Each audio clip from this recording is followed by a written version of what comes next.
Hey chillers, welcome back to my channel. So it is Wednesday, which means it is spooky day. And I'm back in my usual background. But today we are starting a new series. The name of this series, I found it on Reddit, is called The Pool Closes at 6 p.m. And it is from Reddit user Sleepless Lambs. Alright, let's get started. I started this job tonight, and I'm still shaking now that I'm home under the covers. Excuse me. A little backstory.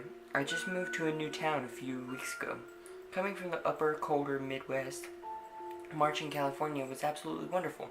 Even with the rain we'd gotten the first couple weeks, the sunshine and 60 plus degree Fahrenheit weather, or whatever, weather in early spring was almost like a fairy tale. I had gone to my apartment complex's pool every single day, even when natives scoffed me, deeming that it was too cold to tread water. But not for me. Chilled water was nothing compared to the deep freeze I had just come from. There was, however, a strange thing I noticed. Our local pool had a sign that very clearly in large letters read, "The pool closes at 6 p.m. No exceptions."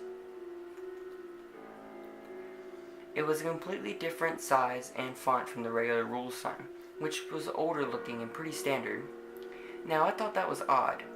Every pool I had been to within apartment complexes and hotels all had much more reasonable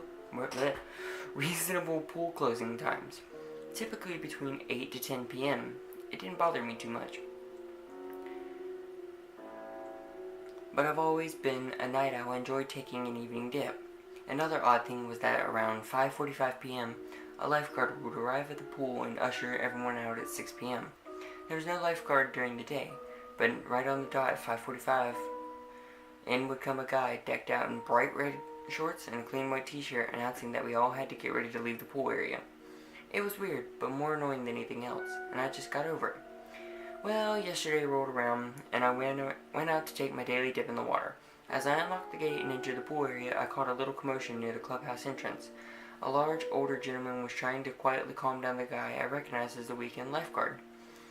The lifeguard was maybe a few years younger than me, but not much, and he always seemed very quiet and reserved.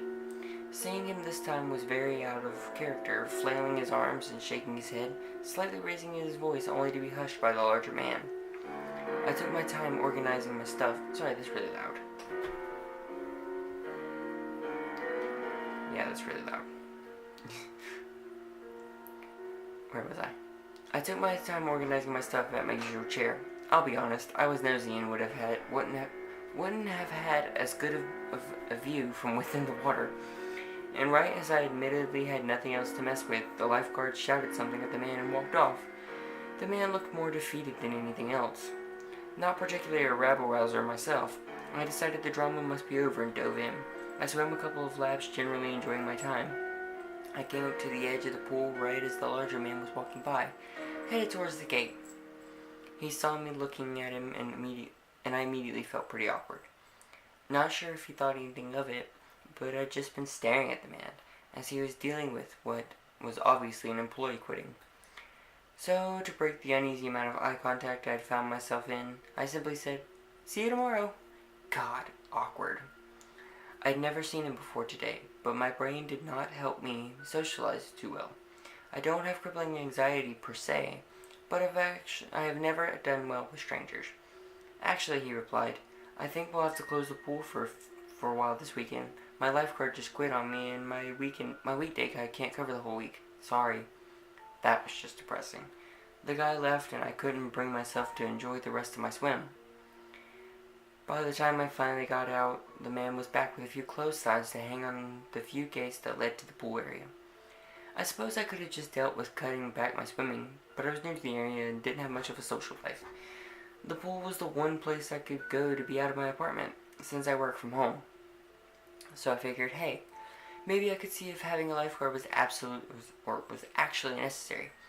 I mean, there was no one on duty until 15 minutes before the pool closed. How come the pool had to close because of those unsupervised of those unsupervised 15 minutes. The man saw me approaching and gave me a half smile. Get your fix of swimming? I'm here just about every day, I said. I don't actually think I'll ever get a fix of it. But why is the pool actually closing? Oh, I thought I mentioned. We won't have a lifeguard until Monday. Right. But we only get lifeguards right at the end of pool hours. Does it actually have to close? The man kind of looked past me, which was a little unnerving, but I brushed it off and blamed my normal social anxiety. Well, the lifeguard is to keep people from trying to come in after sundown. He finally answered more softly than he'd been speaking before. We have someone here from just before 6 to just after midnight every night. We can't have anyone sneaking in and getting in trouble while it's closed. Ah, California, I figured. Someone must have caused some damage to the pool area or something one night, so now they have to close it for everyone. I shrugged, sad but basically satisfied with the answer. I thanked him and turned to leave. Unless you have any friends who are able to take the position, he piped up, life back in his voice. I turned and he was looking more at me again. No real experience necessary, just need to be here on time and not let anyone in. Wi-Fi from the clubhouse reaches to the guard chair. I think our weekday guy mostly tries to catch up on homework and watches stuff on his phone for the most part. Relatively easy. He smiled. It was that kind of smile that your little brother gives you when he offers to clean your room for a week just to be player one for a change. Sorry, I just moved here. No real friends yet. Oh, none? He didn't say it judgmentally, but it hurt. What about you? Are you free? You're here all the time, yeah? It didn't sound particularly ideal. I mean, I have no social life, so my evenings are spent at home. But sitting around to wait for people to not show up didn't sound thrilling. Sorry, I have a good gig that lets me work from home, but I have to be on central time hours, so I can't be up too late. Not entirely true, but not entirely false. I just wasn't interested. Well, surely you don't work on weekends. Besides, pay's good. I'll start you at $18 an hour, and if I don't find someone else by the weekend, I'll bump it up to 20 to keep you on a little longer. All under the table. I don't need the paperwork for something so short term. If I was offered $18 an hour for 2 days, why would you pass that up? It's from 6 to 12. 6 to 12. 6 hours. So you make like... I'm not good at math. You make a pretty good, substantial amount of money. Can't say I'm overly greedy, but that was pretty good pay to basically do nothing, right? I took his number and agreed to call him in the morning with a decision. He put up the closed signs just in case. Obviously, I took him up on his offer, or I wouldn't be telling you the story. So, 5 p.m. this evening, I head to the clubhouse. The man who I ended up learning is named Mr. Carls is my new temporary manager. He gives me a generic lifeguard uniform, a lanyard with a key to the pool, and all seems fine. Before I can turn to head out, though, he gently grabs my shoulder. Hang on, kiddo. There's one more thing, and it's important. And it's most important. I raised an eyebrow and face him. His eyes have started staring through me like the day before, and I get a little creeped out again. You can't leave the pool area until midnight. You can't let anyone in either. And you can't let anyone out. Something between his tone and his eyes sent a chill down my spine. Out? It's just precautionary. Pool is completely locked down until after midnight. Then you clean up any messes and head home. He came back to earth and forced a smile. Do you get me? Sure. Alright, you'll be fine. You have my number. What does he mean? What does he mean, don't let anybody out? Creepy. And with that, he patted the spot on my shoulder he'd grabbed, straightened his polo shirt, and walked me out. Creepy, but as a mid-20s gal, I hate to say that I chalked it up to it being just a weird older man thing. This could be temporary, good pay, and my pool would be open again. I took a look at some notes I took on my phone's notepad to give an approximation of times that things started happening, which I'll detail below. 5:45 p.m. I let the couple who was enjoying the hot tub know that it was time to wrap it up. They left pretty quickly, no fuss, and I straightened up the chairs they pulled over to use. I put down all of the open umbrellas and locked the gates with my master key. I never realized, but there had been 2 locks on each of the entry gates. I suppose I never noticed because only one keyhole was out the outside. My master lock simply locked me in. I headed to the guard chair and started scrolling on my phone. 6:45 p.m. An hour later. The sun was just setting behind the mountains. It was a really pretty sight, coming from such a flat state. The weather was perfect, it was quiet by the water, and I was keeping myself relatively entertained. First hour down, I thought. 7:15 p.m. The last ray of sunlight disappeared from the sky, and it was getting dark quickly. The light from the pool lit up a pretty big portion of the area, and the clubhouse was behind my chair, so I had light from the sconces as well. So it wasn't so bad. It was still quiet, but something about being alone in the dark made the quiet feel uneasy. First night jitters, maybe, but I really felt unnerved. 7:30. I realized that I was so unnerved because I couldn't hear the water. Normally I could hear the blips from it going into the filter, but it was still as glass. 8:45 p.m. It wasn't quiet anymore. I couldn't tell what I could hear, but it was there very suddenly. The water was still absolutely static, but I could hear it splashing somewhere. I walked all around the pool's edge, but nothing. I couldn't pinpoint the splashing sounds either. The hot tub was also turned off, still and silent. I went back to my chair and tried to ignore it. 9:30 p.m. There were ripples in the pool. The water still splashed from somewhere, but now there were ripples coming from the center. I know it was 9:30 because I texted Mr. Carls and asked if there was a hidden filtration system I couldn't see that was making all the noise. But when I looked up, ripples. It was a relief at first, but they also seemed sort of off, and that's when I realized they all originated from the dead center. 10 o'clock p.m. She asked me what I was doing. I was so startled by the sound of her voice that I gasped and gripped my chair, almost breaking my phone. There was a little girl in the center of the pool, head and shoulders above the water, looking up at me. I never heard her get into the pool. I didn't hear her swim to that spot. I didn't hear the gates open or close. It made me panic. "Honey, what are you doing in the water? The pool is closed." She just kept looking at me. "Sweetie, you need to come out of the water." Nothing. Now, I'm not a big fan of children in general, but this was just too much for me. No little ninja child was going to creep me out and get me in trouble on my first night. "What is your name?" "Sophia." "Sophia, I need you to get out of the water." I try to, but I can't. Slowly, a wicked grin crossed her face. "I can't, but you can help me. Help me, please?" "Nope." That smile grew wider and wider, and it looked like her cheeks were about to rip from how much it was stretching. I looked at my phone to dial Mr. Carls, and the moment I pressed the call button, she vanished. I looked in the water, I looked around the chairs, nothing. Part of me was worried that since I hadn't heard her come in, I wouldn't have heard her get out of the pool. So I searched while the phone rang and rang and rang. He didn't answer. So when his voicemail asked me to leave him a message, I said, "Hi, it's me. I'm so sorry. And I don't know how, but there's a little girl in here, and I can't find her. I don't know what to do." I hung up, and there she was. Same spot in the water, looking at me with that smile. I looked around to see how she got into the water, and she was gone again. "No, thank you." I ran to the nearest gate and stuck my key in the master lock.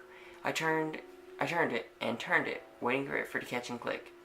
But it didn't stop turning, making full circles over and over. I'm not stupid. I know how keys and locks work. But this lock wasn't acting right. I ran to the next one. Same thing. Right as I turned to run to the next one, I saw her, now at the edge closest to me. "What are you doing?" she asked. She asked again, "Are you letting me out?" My heart dropped. I didn't care about any rules. I didn't care about any money. I was trapped in the pool area with a disappearing girl with a smile that could stretch for half a mile. I needed out of there. I needed out of here. I just messed up. "Help me, please?" "What do you want from me?" I yelled. She laughed. Her laugh echoed against the walls of the clubhouse and rang so loud in my ears that I couldn't hold back my tears. "You're so funny. I just want to leave the pool now." And again, just as suddenly as before, she was gone. This was my chance. I gripped the metal bars of the gate and tried to hoist myself up and over. Forget this pool. But the more I tried to climb over, the higher the bars seemed to feel. My feet were never able to catch more than a few inches off the ground. But I swear the bars were always a few feet higher than I could reach. I was losing it. "Help me," I screamed out. "Help, please let me out," my voice echoed too. But there seemed to be no life outside of these gates. I felt so trapped and so frightened. "No one helps us in here." The little girl's voice was right behind me, and I took off running to the clubhouse doors. The handles wouldn't budge, and the key didn't fit the keyhole. I rattled the burglar bars on the window portions and started crying hysterically. "You're so funny," she said it more quietly this time. "No one helps us get out. But you could get me out, and I'll get you out too." She laughed that awful echoing laugh again, and I huddled into a ball. I stayed that way until it stopped. 11:45 p.m.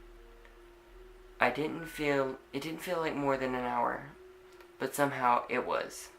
Was it an hour? Yeah, 10 o'clock. It was an hour and 45 minutes. But somehow it was. My arms hurt from shaking so hard and gripping myself in the fetal position, and I was hiccuping. But it was silent again, and the water was glassy again. After a few more minutes, I finally convinced myself to stand up, looking over the pool. The little girl was down at the bottom, right at the floor, motionless under the water. Chairs were toppled over, and tables were flipped upside down. Leaves and debris were in soggy piles all over. I didn't make a sound.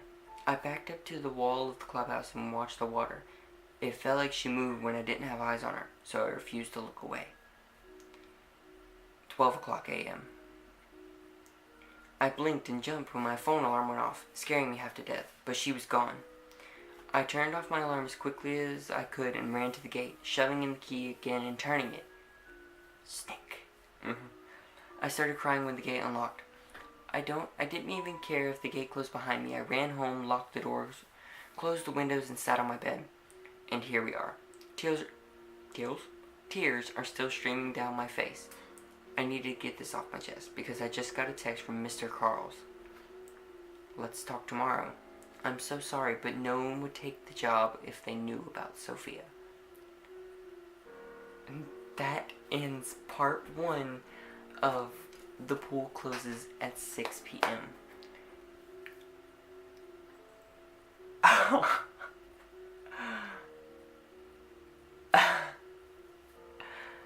I have many, many questions. This series is so interesting. I believe Sophia is either a ghost or a demon, and there is some kind of protection or something that locks everybody in the pool area. That is creepy. That's probably why the last lifeguard quit. Alright, if you enjoyed this video, please give me a thumbs up so I know. Please follow all my social medias down below in the description. You can click my bubble to subscribe to my channel, and my last video is right here. Alright, I will see you guys on Monday. Peace out, cheddars.